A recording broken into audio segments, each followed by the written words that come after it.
Hello, my name is Leonie Heinecke and I'm going to present my reflection on Jeannette Walls' memoir, The Glass Castle, in which I focused on gender roles and identity. And so I called this analysis Reflections on Gender Roles, Identity and the Dynamism of Arts and Freedom in Jeannette Walls' memoir, The Glass Castle. Now, before I want to get started, I want to briefly mention that I chose the term reflection consciously for the title of this presentation, as I think, or I'm aware that my presentation and my analysis is a very personal one. So I also wanted to add that it was difficult to me to make this analysis from time to time, because I think of the changing of perspectives that I think we can find in the novel.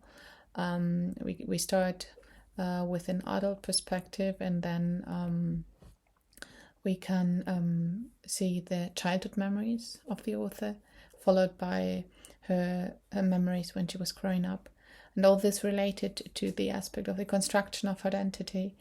Well, then I chose to focus on two elements, although of course there could be others, but I chose the two elements, arts and freedom, as I thought that the two of them were important and present in some way, in some aspect, throughout the whole book.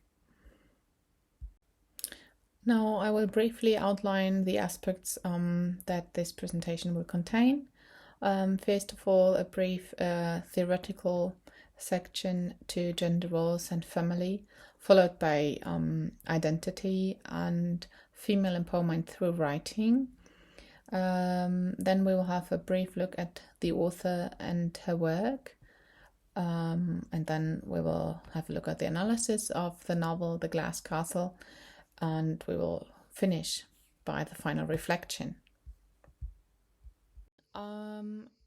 As for gender roles and family, we find that the topic of gender is actually a relatively new one, and that it is, I quote, has literally exploded in the last several decades, by Risman and Davies, 2013. Now, for the context of the novel, we find ourselves in the second half of this 20th century, and it describes a life and childhood of the author both in rural environment, but also cities in the United States. In order to have a look now at the context, we find that there is that we can talk about like the old perception, which portrayed the common idea of the separation of the female and male space, which situated the women at home, being responsible for the everyday task, being the caregiver for the family. Meanwhile, the man would be in the public sphere, where he was supposed to be the provider for his family. This is, as I said, like the old perception. But then from the 1960s on, which is also a very important date, as 1960 is the year when the author was born. From the 1960s on, we talk about the second modernity, and linked to that we find the second wave of American feminism. Both of them, as we found in Scott and Sproul, as quoted in this presentation, were actually important for the changing role of women, the changing ideas towards a role in marriage, at home, as a mother, and also in order to question female stereotypes. In addition to that, I think we should also have a look at the role of fatherhood and how this has changed. And I quote, "Much of what we know about the changing culture of fatherhood has come from historical accounts based on letters and papers, biographies and autobiographies." This is by Atkinson and Blackwelder from 1993, page 976. Now, further, apart from these theoretical approaches to to family and gender roles. I wanted to have a look at identity and also female empowerment through writing. And in this context, as Jeannette Walls' book, The Glass Castle, is her memoir, I had to look at memoirs. So it is interesting to have a look at what they actually aim at or what they can be aiming at. And I found these two quotes that you can find here actually very fitting. The first one that tells us that actually the memoir is giving access to things that might be incomprehensible, I quote. Yeah, this what explains something about a person that this person wants to explain. And the second one also I think is quite interesting, as we find that women writers, and in this context also the memoirs, can be seen as a role model. And these memoirs also, in this context, memoir can give information, provide information about an important aspect.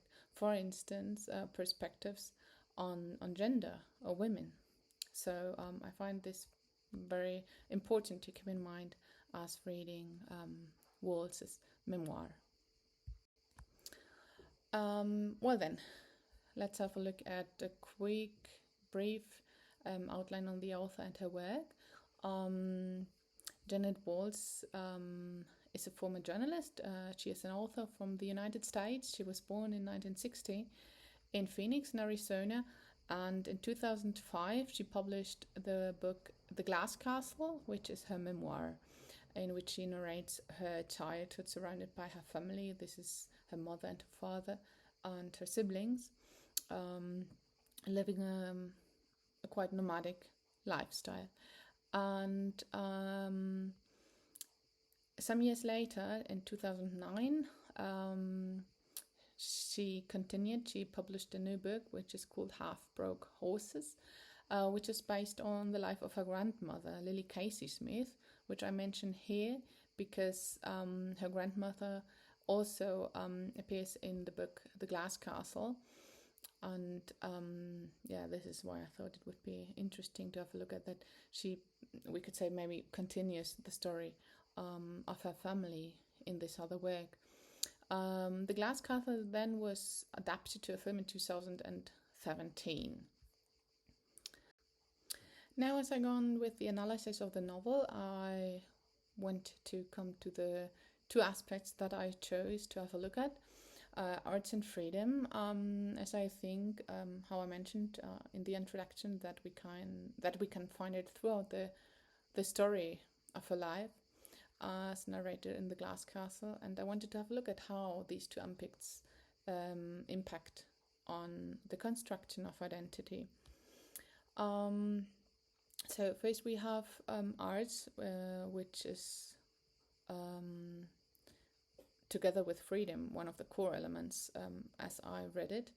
And arts, I think the most obvious or visible one we find in the book is the paintings of Walls' mother.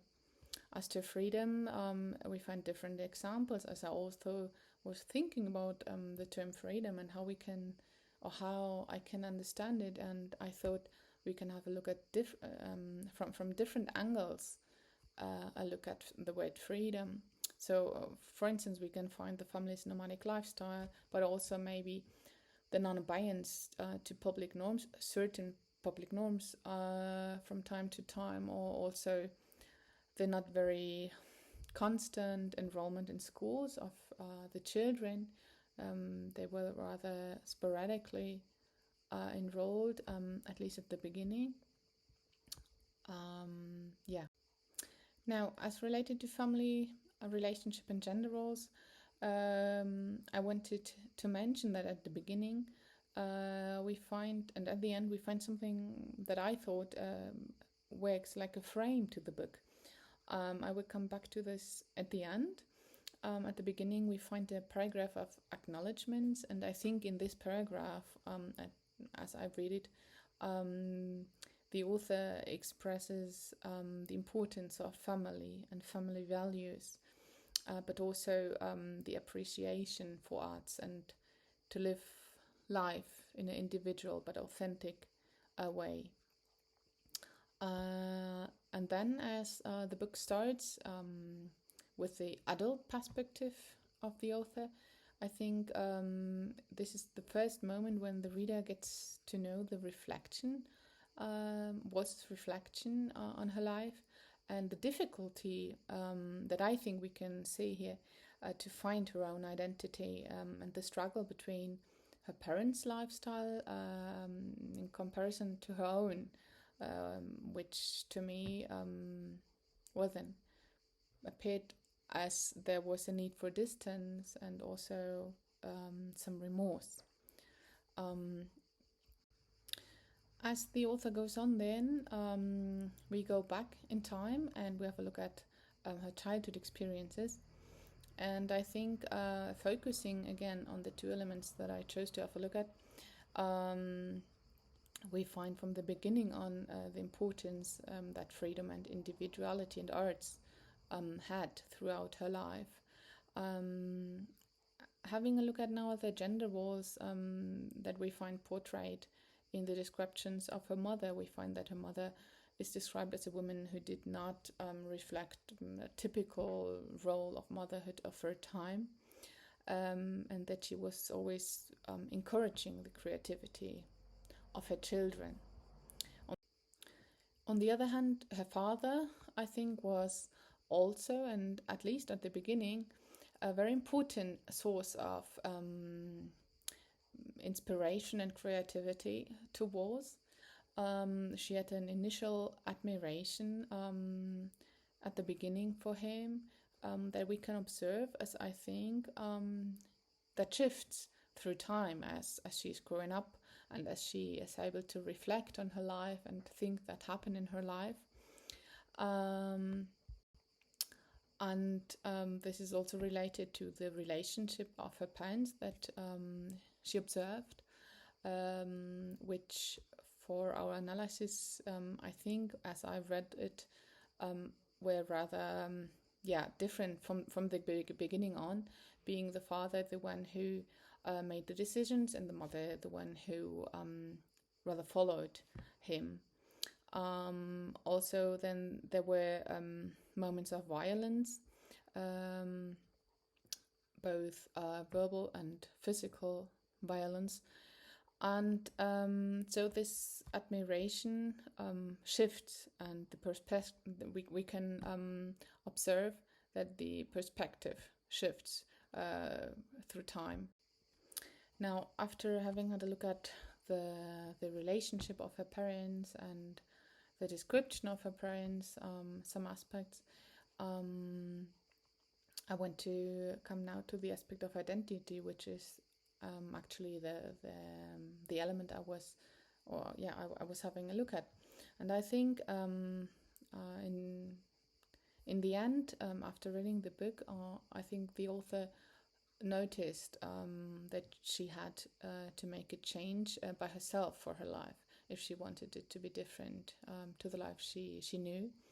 So she took on different jobs, started earning money, and started to do what she liked, what she was good in, that was writing. So she started writing for a school newspaper, then she became a proofreader, and so step by step she gained other perspectives. She got another perspective on what she thought writing would have to look like. And then I think at the end, when we're back in the present tense, there's what I thought to be the frame to the book, because I think it ends similar to how it started in the acknowledgement by underlining the importance of family, because the book ends with a family gathering after the death of her father, and all of them remembering things they lived with her father. So I think this is what I thought to be like a frame to this story. Okay, and this is how I come to my final reflection. I think in the end, Waltz's memoir shows a unique path how the author became a successful and independent woman. I think as I read it, she always makes place to value positive certain aspects of her childhood. And I think, in the end, she can be seen as a role model, and as a testimony of female strength, that she shows that it is possible to fight for becoming the person one wants to be, disregarding obstacles and just following the way that one thinks is the correct one for oneself.